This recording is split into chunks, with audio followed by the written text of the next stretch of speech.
Halo, selamat datang kembali pemirsa. Selamat bergabung dengan channel kami, channel Liputan Nusantara. Bersama saya, Irin Nazirin, dalam beberapa menit ke depan, saya akan membawakan berita yang terhangat dan terupdate di hari ini, yaitu berita politik dan artis. Silahkan tonton video ini sampai selesai guys, agar tidak salah paham. Jangan lupa dukung kami, like, subscribe, dan komen ya guys. Salam waras, salam NKRI. Lanjutkan normalisasi era Jokowi-Ahok, Heru bakal berhadapan dengan sederet masalah ini. Proyek normalisasi sungai di DKI Jakarta yang dikerjakan sejak 2012 tak kunjung tuntas hingga saat ini. Penjabat Gubernur DKI Jakarta Heru Budi Hartono pun memastikan normalisasi Kali Ciliwung dilanjutkan setelah sempat mandek di era gubernur sebelumnya, Anies Baswedan. Normalisasi sungai merupakan program pengendalian banjir yang dilaksanakan berdasarkan Perda Khusus Ibu Kota DKI Jakarta Nomor 6 Tahun 1999 tentang Rencana Tata Ruang Wilayah DKI Jakarta. Proyek tersebut dikerjakan Balai Besar Wilayah Sungai Ciliwung Cisadane, BBWSCC, Kementerian Pekerjaan Umum dan Perumahan Rakyat, PUPR, serta pemerintah provinsi, Pemprov, DKI Jakarta. Dalam program itu, Sungai Ciliwung diperlebar dan dilakukan pemasangan turap beton. Meski sempat terhenti pada 2018, namun rencana untuk melanjutkan normalisasi kembali belum optimal. Selama eksekusi di lapangan, Pemprov DKI menemui sejumlah persoalan. Jika normalisasi dilanjutkan, tentunya Heru masih akan berhadapan dengan persoalan yang sama, salah satunya soal pembebasan lahan. Sulitnya bebaskan lahan di bantaran. Mantan Wakil Gubernur DKI Ahmad Riza Patria mengakui program naturalisasi atau normalisasi sungai selama 5 tahun terakhir belum optimal, salah satunya karena sulitnya pembebasan lahan di bantaran sungai. Setelah dicek, masih banyak permasalahan-permasalahan tanahnya, sengketanya, konflik dan sebagainya. Kami hati-hati, kata Riza di Balai Kota DKI Jakarta, Kamis, 13 Oktober 2022. Dalam proyek normalisasi, Pemprov DKI Jakarta kebagian tugas menyiapkan lahan untuk melebarkan sungai. Sementara, pemerintah pusat melalui Kementerian PUPR menyiapkan satuan pelaksana, Satpel, normalisasi. Upaya penyediaan lahan yang dilakukan dalam bentuk pembebasan lahan itu sebenarnya sudah berjalan setiap tahun. Karena ada hambatan itu, ia mengaku bahwa jajarannya berhati-hati saat membebaskan lahan.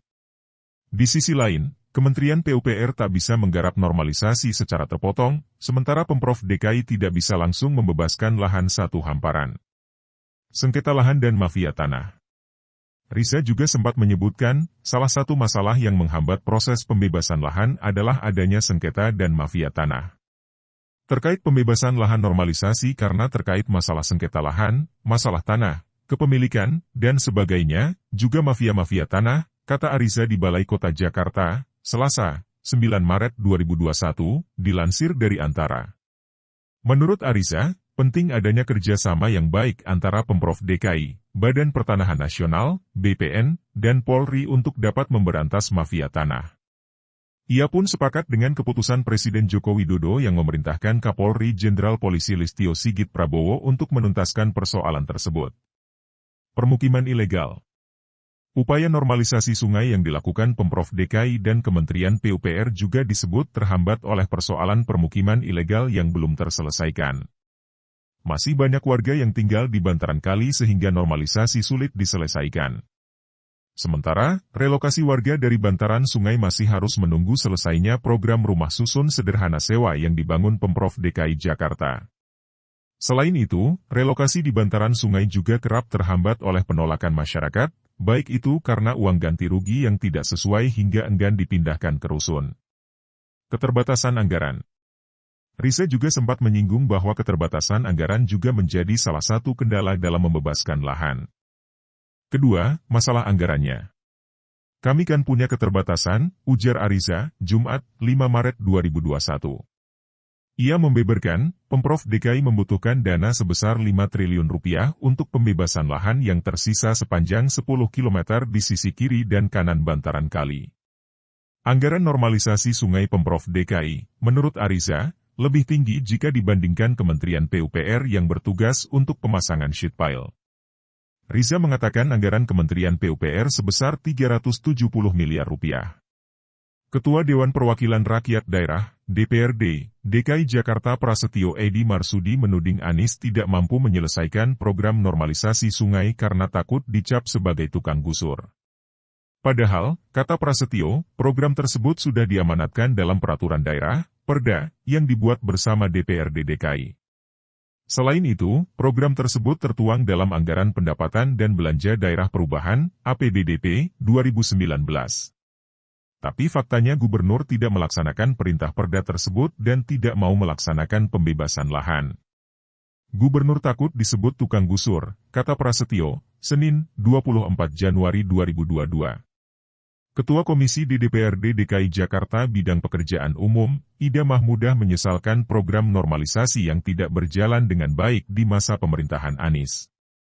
Ida mengungkapkan, anggaran pembebasan lahan untuk normalisasi di tahun 2021 mencapai 1 triliun rupiah. Namun, pembebasan lahan tidak terlaksana. Pada 2022, Jakarta kembali menganggarkan 850 miliar rupiah untuk pembebasan lahan. Ida berharap, pembebasan lahan bisa segera dilakukan agar normalisasi sungai berlanjut. Komunikasi dinilai jadi kunci. Pengamat tata kota dari Universitas Trisakti, Yayat Supriyatna, menilai terhambatannya pembebasan lahan disebabkan masyarakat yang enggan direlokasi dari bantaran sungai. Menengok ke era Gubernur DKI Jakarta Basuki Cahayapurnama atau Ahok, Yayat menilai memang pembebasan lahan bisa berjalan. Namun, hal itu berimplikasi pada konflik sosial di masyarakat. Sebaiknya memadukan dengan komunikasi dengan semua unsur masyarakat, lalu meminta dukungan ke pemerintah pusat, kata Yayat kepada Kompas.com, dikutip Senin, 17 Oktober 2022. Jika ada penolakan, Yayat berujar perlu ada dialog dengan warga setempat meskipun hal itu dilakukan berkali-kali. Cara pendekatannya, kata Yayat, bisa dengan membentuk satuan tugas koordinasi yang kuat dengan seluruh unsur yang ada. Memang perlu ada pendekatan dialog yang panjang, sehingga persoalan bisa diatasi. Mereka juga perlu diberikan penjelasan kerugian apabila mereka terus tinggal di tempat banjir, kata dia.